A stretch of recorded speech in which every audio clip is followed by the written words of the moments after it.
Welcome to Her Story of Success podcast, featuring stories from influential women trailblazers and business leaders who have defined and pursued their own versions of success and fulfillment. I hope these stories, lessons learned, and celebrations inspire you to believe in yourself and enjoy your own journey a little bit more. I'm Leah Glover-Hayes, your host and CEO of Her Story of Success. We're a women's business collective and mentor media company. I wanted to do something a little different for this episode because I know that this time of year with the holidays, it could be a very difficult time for many people. So I am excited to be speaking with my therapist, Jennifer VanOrman.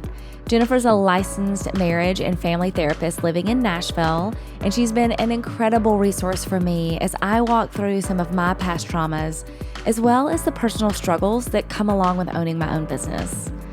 I wanted to share her with you today so she can share with you some advice on how to best care for yourself during this time of year with family and holidays. And also she's going to share some practical strategies on being kinder to yourself all year long. If you learned something new from this conversation, I would encourage you to share it with a family or friend who's interested in improving their mental health. I hope you enjoy this conversation with my therapist, Jennifer VanOrman. Well, Jennifer VanOrman, welcome to Her Story of Success. We are excited to have you today. Thank you. I'm excited to be here. Yes, and welcome especially because I am excited because you are my therapist, and we are talking about mental health, emotional health, and how to take care of yourself and allow yourself what you need during the crazy holiday season. Yes, which I think is going to be especially crazy this year, given the fact that it's 2020 and we're in the middle of a pandemic. And that just adds another layer of stress to an already stressful time. It for sure does. Well, I'm excited for this conversation because the holidays are meant to be exciting and fun and a time of relaxation and kind of some, the recoup and getting back to what you need to move forward. But I know sometimes that isn't always the case, right? Like they can also be very stressful, very painful, a reminder of lack or what's missing in your life. So I wanted to have this conversation really with you in this point of view of the women that listen to this podcast are like me, right? We're busy. We either run our own companies or we are at a level of success in our careers where, we have some miles behind us and a lot of where we want to go. And you and I have been working together for a little bit now. So I really wanted to have just an open conversation that the woman listening can just feel a place of understanding, right? Like we're kind of all in this together, and to allow herself to be honest about where she is and how to deal with whatever those emotions are that are going on. So from your point of view, maybe around the holidays, what are the conversations that you're having with your patients, and what are the things that you see that a lot of times women deal with that you are passionate about helping them see or really be honest with, deal with, and not just try to quote unquote move forward? Yeah, so this happens a lot this time of year. I start getting countless requests for sessions specifically to deal with the holidays and fear that and anxiety that people start having months ahead of time Wow. around I've got to go home, or this is the first year since my spouse died. This is the first year since one of my parents died. This is the first year since my divorce. Or just this year is going to be like every other year, and every other year is historically pretty stressful. And what you were saying about the holidays are supposed to be a sweet time, honestly, that I don't think that's most people's experience. And I'm sad to say that, but I just think it would be better to kind of normalize from the beginning that most people's experience at the holidays tends to be a lot of hard with some moments of beautiful instead of all beautiful with a moment of hard. And so if your expectation can be a little more realistic. But one of the biggest things I think about the holidays and people traveling home or family traveling to you, being with your family at the holidays is number one, remember that you're a grown up. Well, what I find, especially at the holidays, and especially if we're traveling home, whether it's the home we grew up in or a different home, but if we're going to be with our parents around the holidays, we tend to click back in to child mode.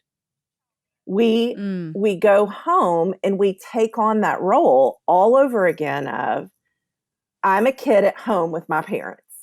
And we forget, Wow. No matter how old we no are. matter how old we are, we forget. Yeah. It's so funny because people will come in and they'll be like, I mean, I got there and it was so hard and it was so stressful and their house is dark and depressing and dirty or, cluttered or it whatever it is. And I'm like, okay, well, why didn't you go do something? What? Like what? Why didn't you leave? Why didn't you get in your car? And oh, I mean, we forget that we can do that. We forget that we're grown-ups now with grown-up resources when we go home. And so we can actually learn how to take care of ourselves when we get there instead of clicking back into this, I'm a kid, I don't have any choices, I don't have any power. So that to me is one of the biggest reminders going in, like just kind of a mindset to get yourself into is I'm a grown up. I'm going home as a grown up. What are and I'll just tell you some of the stresses that I have is especially as any of us get older, it's if I'm getting older, my parents are getting older. And if my parents are getting older, they're getting closer to needing more help or needing help that maybe isn't already accounted for or I want to see something change in either their home, their life, their whatever that we have no ability to change. Right? Like my dad is not going to become a different person. He's not going to take better care of himself. He's not, like what does it look like to help people and I've done a lot of work on this but when you're starting to have that conversation with someone that's super frustrated about the things that they can't change, how do we take some steps to deal with that ourselves and what we need to do to take care of ourselves internally? Well, so there's two points that I tend to say to people a lot that deal with that question. One is it is really helpful. Sometimes I'll tell people, hey, your role this Christmas or this Thanksgiving is I want you to go home and you're the private investigator. And what I mean by Mm. that is I want you to observe. I want you to just sit and watch. Because what we do when we go home, and you make an excellent point, is we get into if I say this way, this time, it's going to be the time that they're going to hear me, they're going to have some insight, and they're going to change. And Yeah. that, Wow, in how my many times have we done that? in my experience, so much of the stress for adults going home is this idea that I'm going to change my parents. This is Wow. going to be the year they're finally going to ask questions about my life. This is going to be the year. Am I the only person that wonders when that's going to Yeah, happen? no, you are not. You are not. This is going to be the year that they're going to listen to my views on politics and they're going to go, wow, you make an excellent point. Thank you for sharing. And so this idea of what would it look like to kind of just take a more neutral position instead of putting yourself back into the picture.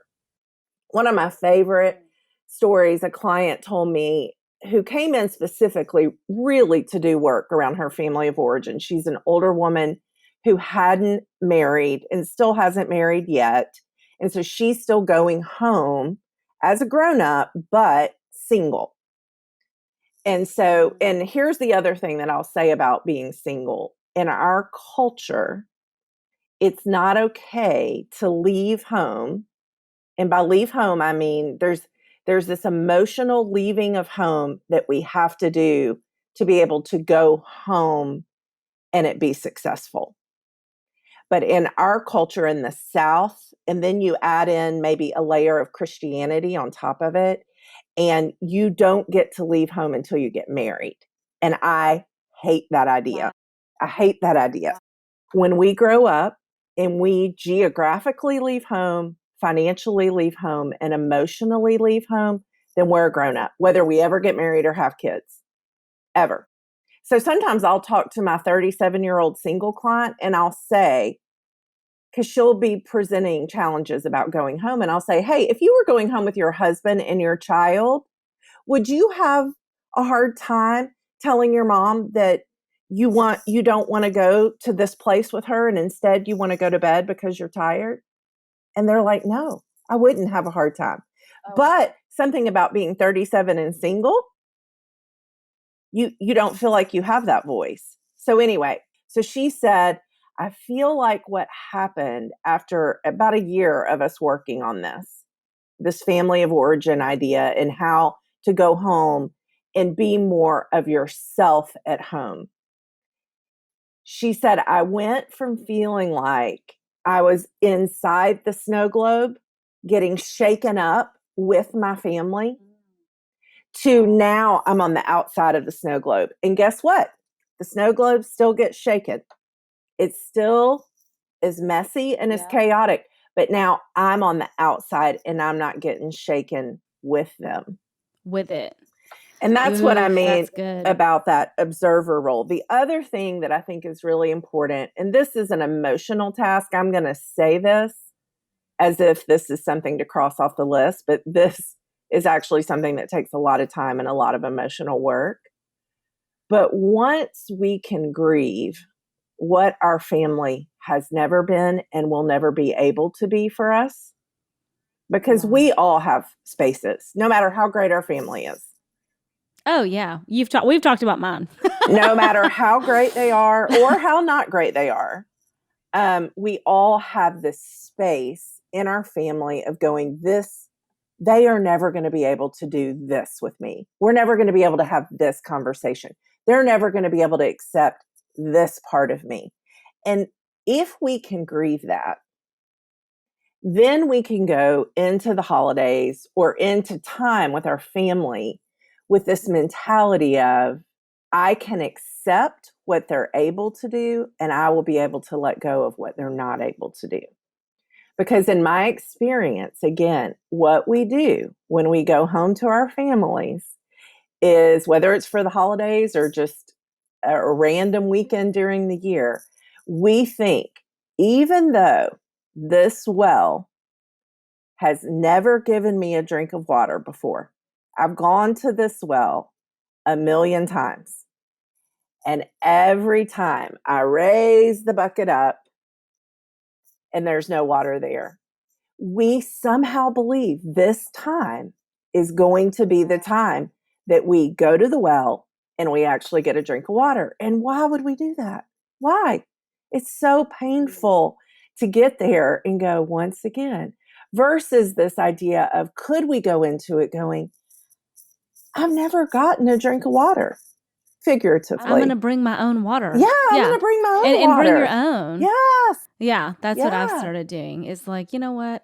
Maybe it takes itself in a bottle of champagne, but I do think that, like, when I look at some of the things that I've had to work on, and you said to be able to grieve that, one of the things that I struggle with is beating myself up or saying, well, what I have isn't as bad as others, so I discount what my lack was because it wasn't as bad, and then I don't grieve or deal with it because I'm like, well, at least I had X, Y, or Z, instead of allowing myself to be honest to say, well, I missed this thing. This is something that missed in my life. Yeah. And I think that, I do want to go over a couple of different, so for people like me that never allow themselves to grieve because you feel like you have to just be grateful for what you had, and you can't really say that you lacked anything because you had it better than other people. What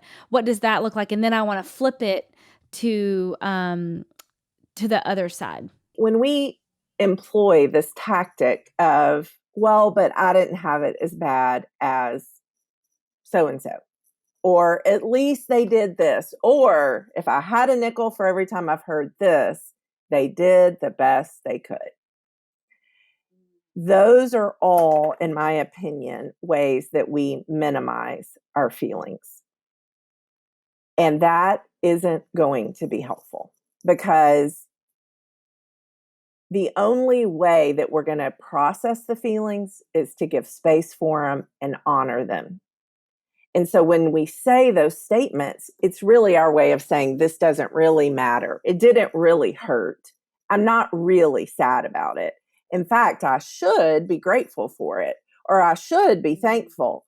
Which should, any sentence with should in it, is where we're shaming ourselves. We're telling ourselves what we should feel, as opposed to dealing with what we actually do feel. And so, this is a Jennifer VanOrman quote that needs to be a t-shirt someday, but we do so much more damage trying not to feel what we feel than if we would just feel it. So all the energy we're using to try to minimize our sadness and our grief, or our anger, or our fear, or our hurt, we are actually working way harder and doing way more damage than if we would just sit down and feel the actual feeling. I love that. It makes me think too, and one of the reasons that I'm so passionate about people going to therapy, and we've talked about this, like it is a matter of like cost, right? Like that I think everybody would go to therapy if they could afford it. Except for, I love what you and I had talked about recently, that no matter where you are, there's something, and there are a lot of insurances now that do cover it. There are a lot of ways to get free counseling to get started. So that's one thing. If you've never, you person listening, if you have never been to a therapist, I want to encourage you to do that. And I will say, in this experience, I looked for a therapist for at least 6 months, at least, calling people. Some people weren't accepting new clients. Like a couple people I'd get on the phone, and what they helped people through wasn't really what I was looking for. So I am going to say a couple things. One, there's somebody out there for you. Two, it's easy to get discouraged if the first couple people that you call aren't going to work out. And I found you, Jennifer, through a girl in a mastermind group that I'm a part of. I was kind of in this moment of desperation. Like, I'm looking for a therapist. I need somebody for this. Like, I'm a business owner. I need someone that I can talk to about being a business owner, those frustrations. I also have been through a lot of trauma in my life. So I'm looking for someone that can kind of like deal with me and all of these things that I bring to the table. And it was Lauren Sykes, who is also a business owner. She runs a company called Design Ed, where she helps companies with hard conversations like diversity, inclusion, and those things. But I will say, like, it took me reaching out to my network to find you. And it took a solid 6 months of looking. So stick with it. But to me, the reason that therapy is so important is because, for the same reason that we were talking about earlier, like, my issues that I deal with, sometimes I can't share with other people because they can't relate to it. And the reason going to a therapist is important, because and it's not about like not sharing, but when you share something that you're dealing with someone, this isn't equipped to help you talk through it, walk through it, deal with it, it sometimes can be damaging. And it might put you into a shame cycle, because they might say, yeah, but at least your dad's alive. Or, you know what, at least you have a dad. Or at least you weren't abused by your dad, because you don't know what that other person actually dealt with, right? So sometimes when you're dealing with things, I'm not saying don't share them with your friends at all, but I'm saying, like, there's a lot of things in our lives that we might deal with that need a therapist or, you know, a licensed therapist to help deal with. So in your experience, what are some of those things that you kind of recommend, like, hey, these are some of these sticky or sensitive issues that it would be better to go to a therapist with than maybe just your random friend? Well, I mean, I think everything. I don't think there's a category of, well, if you have these kind of problems, that's how you know. I think if you have any or have ever had any inclination of, I would just like to know more about therapy, I would like to see what it's like, I would like to experience, I think I could benefit from it, I would say absolutely 100% go. Find a way, find a person who you can afford, find, I think you bring up an excellent point, whether it's with friends or with, I mean, there are some therapists that can do this that can actually shame you and make you feel like you're too much, or um, they don't know what to do with you, or could you just kind of tame that a little bit, or no, you don't need to. Yeah, there, I mean, unfortunately, there are some not great, I mean, just like any other industry, there are people that are good and there are people that are not good, and just because the industry is therapy doesn't mean that all the people that it attracts are going to be good. True, and therapists are you might need someone for a season and need someone else for another season. Yes. I'll tell you, like, I went through some trauma when I was in high school, and I went to a therapist with my mom, and dealt with some things, and I just think that that was one of the saving graces in my life. I think I've talked about this on the podcast, but I lost my soulmate at 22, and so doing grief counseling and what the counseling and the therapy that I went through then is totally different than the work that I do with you.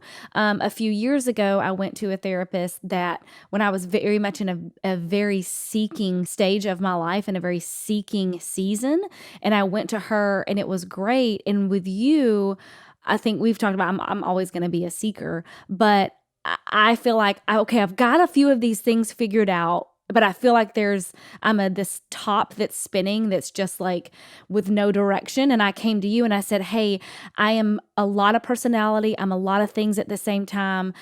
I kind of have some things figured out, but I just need someone that can handle all that I am and help me put some pieces together. In some ways you help me pull some layers back. In other ways you help me like funnel things down to say, okay, here's a direction that you want to go in. So if you're looking for a therapist, there's just so many different aspects. So Yeah. Jennifer's always open for conversation, and so am I. Let's kind of keep this on the focus of the reason I thought I liked, or I like the thing about the holidays, because you brought up like when you go into anything with an expectation that's not met, there are so many things that can happen. So maybe, Jennifer, let's talk about this, whether it is the holidays or something where you're walking into a situation that you might need to either change your expectations or go into it.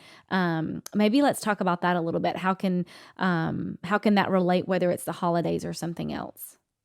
Yeah. Well, one thing I do want to say that I think is just really, really important in terms of just a general thought about the holidays, that in my experience, a lot of people haven't ever thought about, which is this idea of, historically, if you look back in your life and you think about every Thanksgiving and every Christmas that you've ever had, including all the ones that you had when you still lived at home, the ones you had in college, and the ones you've had in young adulthood, and on and on and on.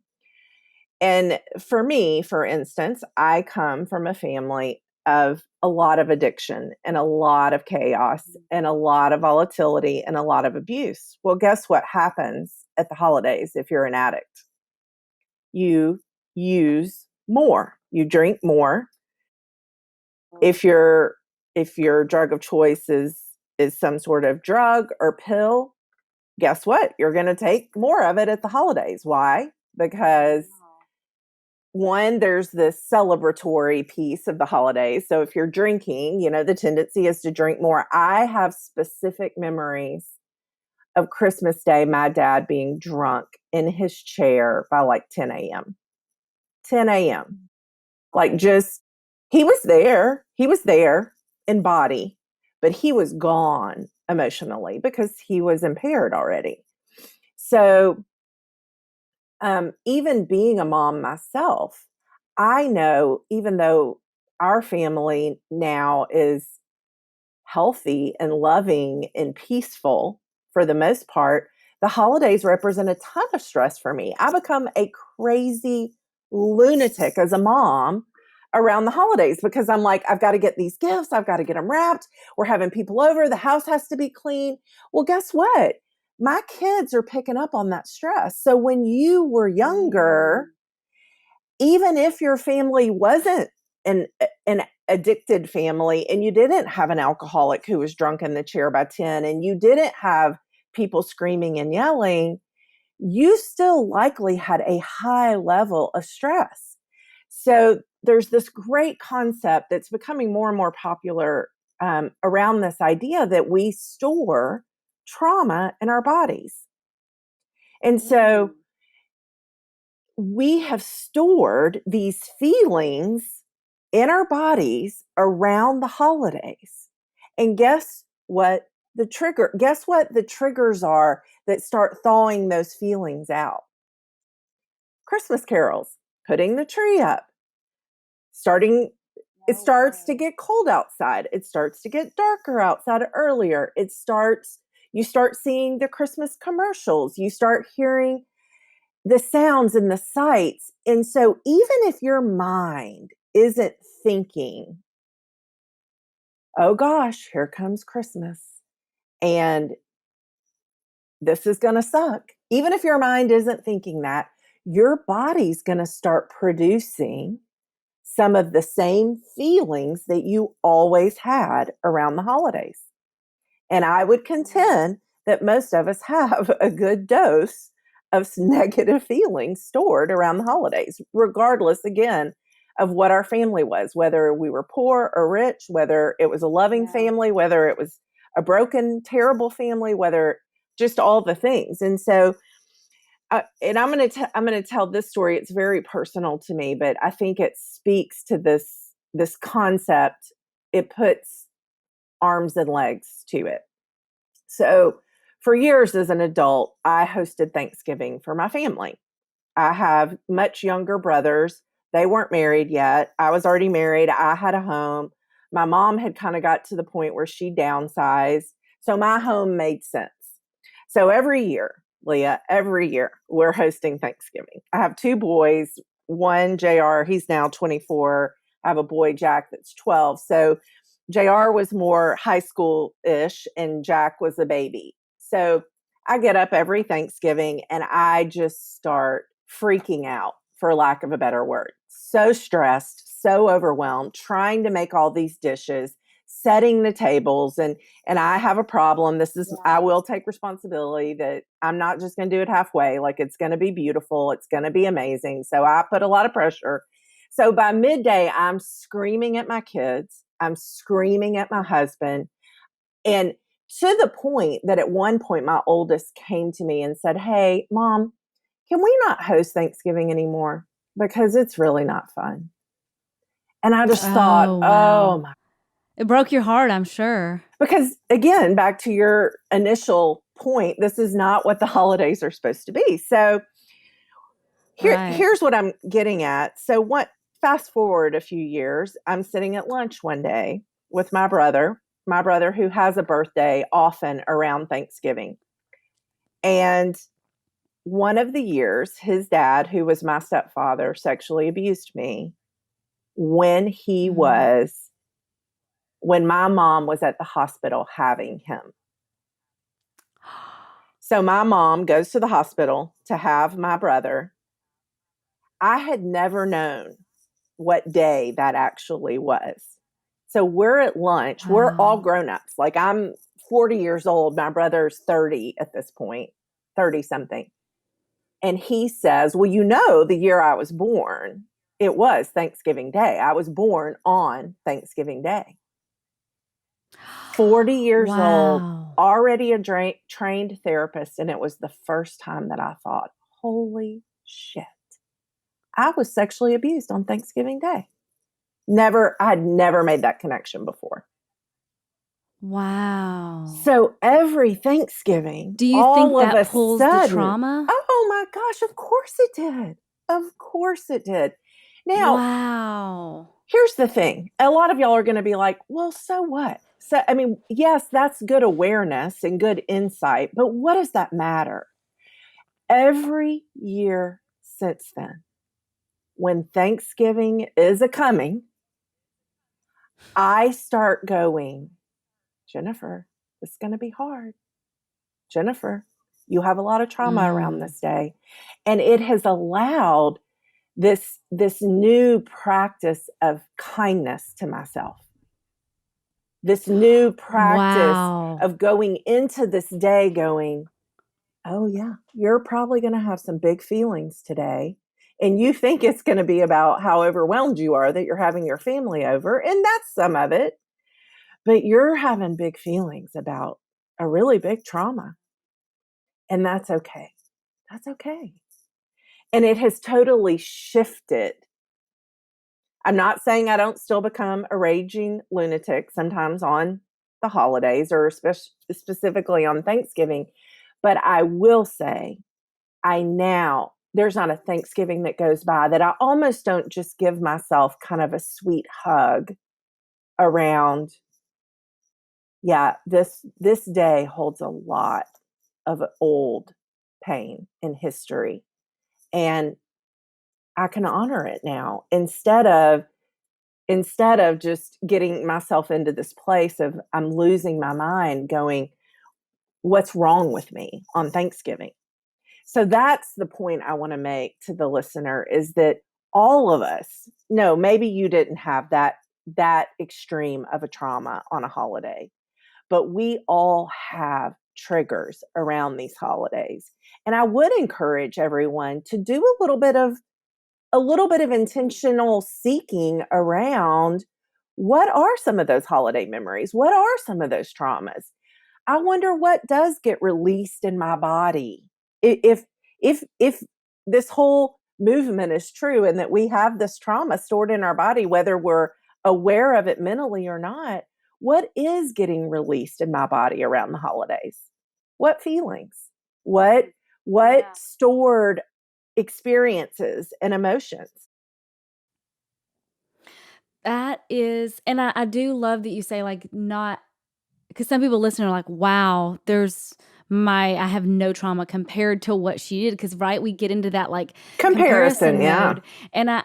Right. And that is just an enemy and a thief of so many things. But, yeah, I do encourage everyone to kind of stop and do that. Cause when I think of Thanksgiving, this is going to sound a little crazy, but, I think of naps. Mm. I think the best naps I've ever had, but then it also makes me think of, um, I don't know, like it takes me back to being a kid because for so long I was single and I was never the person that hosted because I'm like, oh, I can't cook. I don't need to host. The one time I did host, my nephews and my in laws always continue to bring up the one time that I yelled at somebody for using a spoon to stir their coffee because I wasn't set up to host. It was my husband and me, and that was it. And so I didn't have enough spoons to host everybody using spoons in their coffee cup, and I yelled at them. And that's like, I'm like, damn it, why is that the one thing that everyone holds on to that I yelled at my brother-in-law for using a spoon to stir his coffee? So it's just funny that like we all have things that trigger us. And because immediately I'm like, God, it reminds me of like, I'm not a real adult. I can't even host a holiday. I'm Mm. not set up for that. So I get so much shame about who I'm not and all the things. It's like, oh my gosh, all my girlfriends that have kids have been hosting holidays forever. And I'm always going to someone else's house. So I don't feel like a real adult because I don't host things and I don't But desire there to. you Like, go. do I you know what I mean, mean? that's how the holidays are triggering Reminds me, yes, it triggers me you thinking I'm of not good big enough. feelings. Your big feelings aren't Mhm. necessarily, or at least not that you're aware of right now, big feelings about what Thanksgiving was like. But now you're into your big feelings of, I'm not a real grown up. I have a lot of shame about where I Mhm. am in life. I'm behind everyone else. And then that Yes. rolls right into grief and loss, which is something you and I have talked a lot about with your story of, I'm not where I'm supposed to be, that kind of. And I'm not so, doing enough. yeah, those Yeah. are all really big feelings that you are poignantly aware of when it is a holiday season in a way that you're not at Yes. another time. So just that's good for you to realize, oh, the holidays are bringing up a lot for me. It may not be in the exact same form that what Jennifer's talking about. Right. Man, if you're listening to this, just send me an email if there's anything that pops up that you're thinking about, or, you know, we're going to have this on, obviously, it's on iTunes and all of those. Just leave a comment. I know that Jennifer and I would love to follow up with anybody that's like, yes, I have that big feeling, or, oh, here's the big feeling that I had. And I do love that. One of the things with her story of success is it's about seasons, and it's about, I think you used the word space, and understanding that things in our lives do take up space, and when we ignore them and when we try to push them aside, and Jennifer's caught me doing that a few times. um it's hard to move forward when you're not being honest about the things that are around you and that you're not dealing with. So I think that's one of the reasons I wanted to have this conversation, is like, how can we allow more people to be honest about where they are, because sometimes the things that's holding you back, you don't even know exist in your life. Yeah. I have this great story of a client who came in, and like you said, so often my clients come from word of mouth because you run into a Mhm. girlfriend who says, "Yeah, my therapist is great. She's really helped me." And we all think, "Well, I want to go talk to her." And so this one particular woman came in, and she was not in a crisis. Didn't really even know why she was coming in, but just said, "I definitely have anxiety and I would like to work on that." So I approach her like I approach a lot of clients who come in with anxiety and say, anxiety is about fear. And so, where did you learn to be afraid? Let's go back and look at your life and see how you learned, or how your body learned to be afraid. So, next thing you know, she starts saying, wow, well, there's a lot of trauma in my childhood. And I didn't think it had anything to do with my life today. And I said, well, here's what I want you to do. I want you to go home and I want you to write down your 10 most impactful events in your life. And I want you to know this woman came every single week for 6 months. Sometimes we processed half of an impactful event. Sometimes we processed one. Sometimes we didn't process any. But we went through every single one of those 10 events. And she was carrying so much that she had no idea that she was carrying. And it 100, she's married, she has kids. It was impacting everything about her daily life. And she had no idea. No idea. And basically kind of stumbled into my office having no idea, which is also just, you don't always have to go to therapy knowing exactly what you're supposed to deal with. Sometimes it's just, I have the sense that something's not right. That's my job. That's why you're paying me money is for me to help you know what you're carrying around. I want to get people a little bit of insight into you and me. Well, I'll tell you what I came to you for was, I'm a business owner and I have so much fear about not being able to rise to the level that that little girl in me that had all of the ambition and, big girl dreams. Um, I know that as an adult, there's so many things about who I am that I'm not enough to become what I aspire to be, or like what quote unquote like to fulfill my purpose. And so these are the conversations that we're having, is like, where is that coming from that I'm not feeling like I'm enough?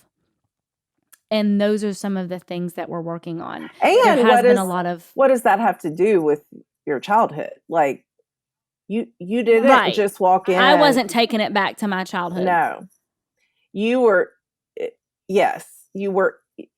You already said this earlier in this podcast of, you have this great coping skill, but it also has really been hurting you around, well, I mean, it wasn't that bad, or no, I'm fine, or yeah, I'm sad about that, but so many other people are sadder about other things.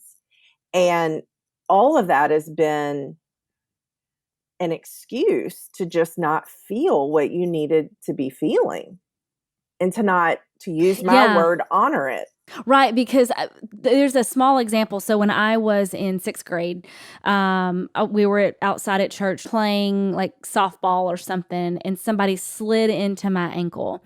It broke at that moment. And my brother came and, picked me up and carried me off the field. And he was like, "Don't cry. Do not cry. There's no need to cry. You're totally fine." And so that's like the coping mechanism that keeps coming up, is like, I'm fine. I don't need to cry. I'm 5'2". I think that he saw I'm such this small person, and he was a boy that got into fights. So his purpose was to help me, be able to take care of myself, because he was afraid I would get picked on. And so he's always like, be tough. Don't let people know that you're weak, because you're small. You are going to get hurt. You're going to get beaten up. So till this day, the only time I can cry is, honest to God, if I'm on my period. Other than that, like, I'm not emotional. I'm strong. I've got to be strong for people. So, for me, that is part of that coping mechanism, is like, nope, I'm okay. I'm tough. I don't have it that bad. I can get over this. I can stand firm and move forward, right? We were a poor family. I was the smallest person in, I think, my school. You know what I mean? Like, I played basketball and I was small. So I was always having to prove myself to other people. But mostly I think I was trying to prove myself to myself. Yeah.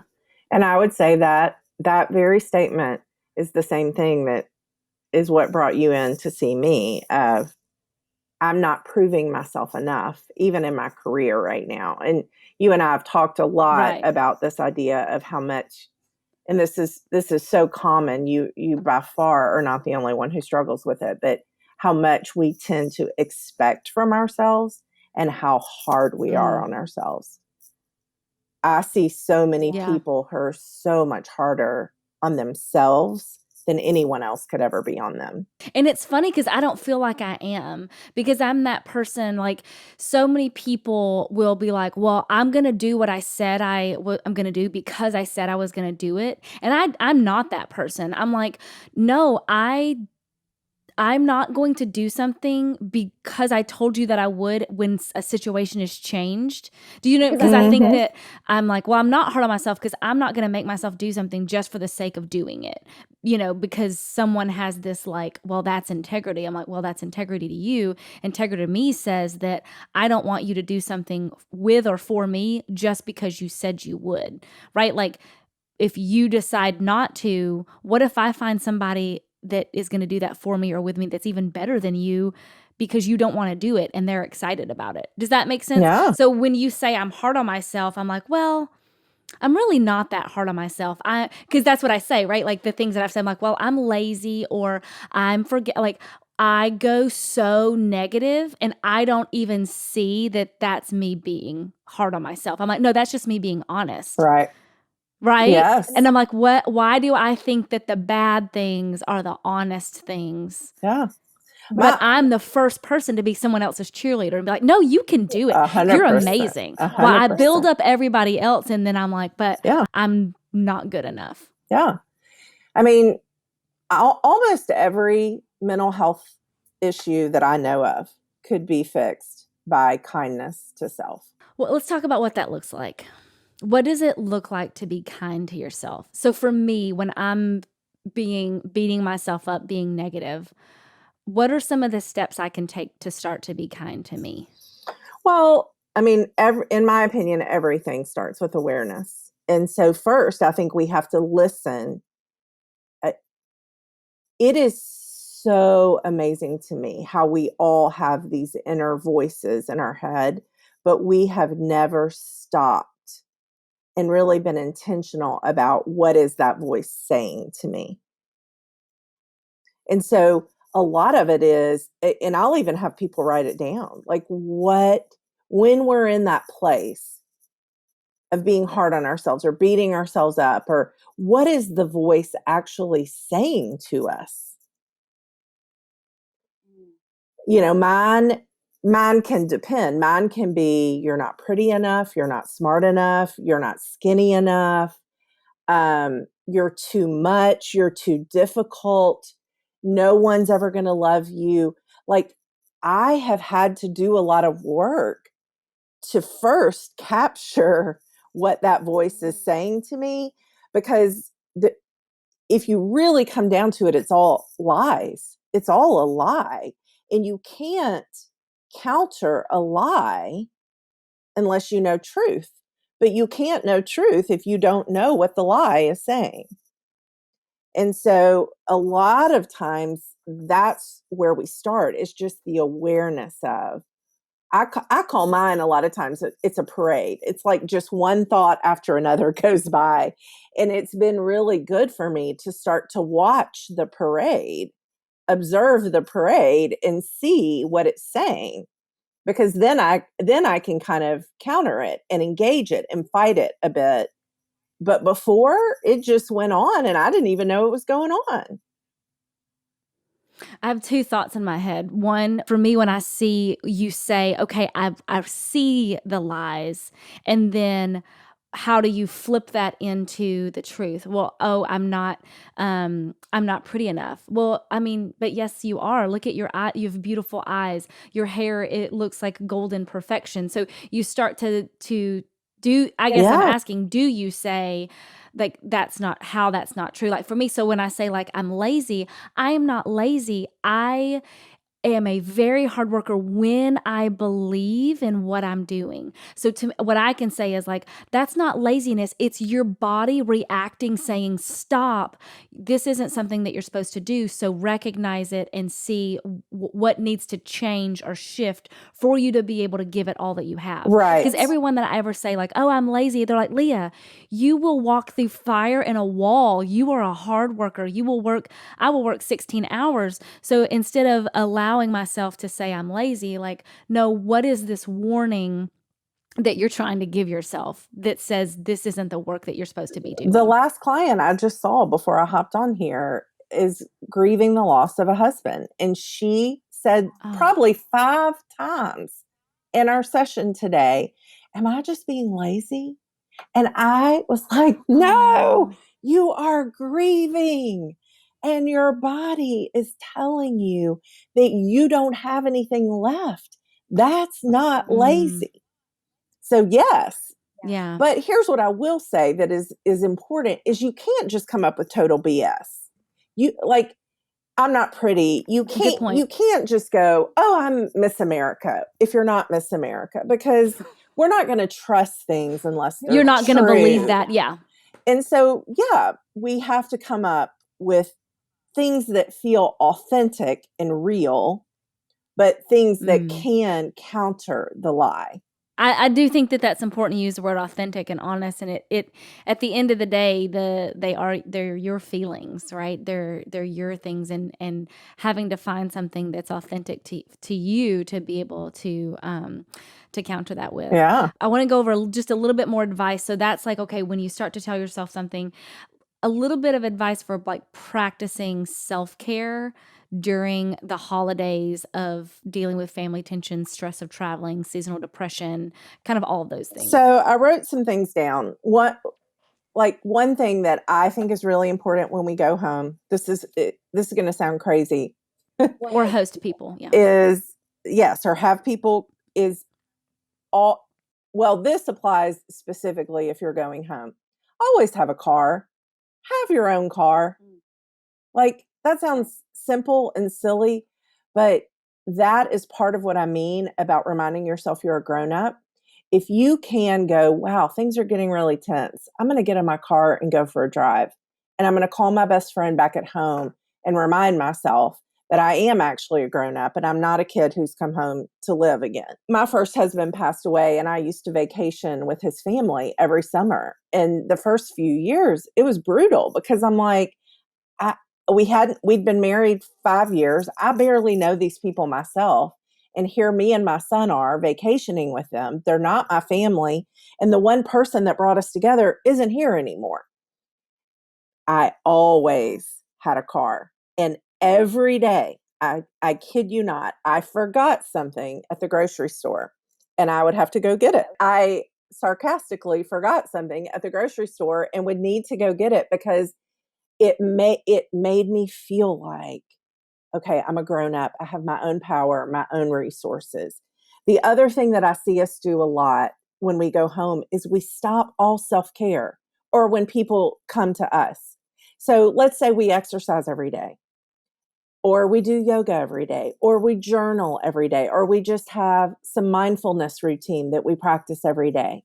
Guess what we do at the holidays when we travel or if they come to Oh us? my God, We you're stop it. right. We stop doing it.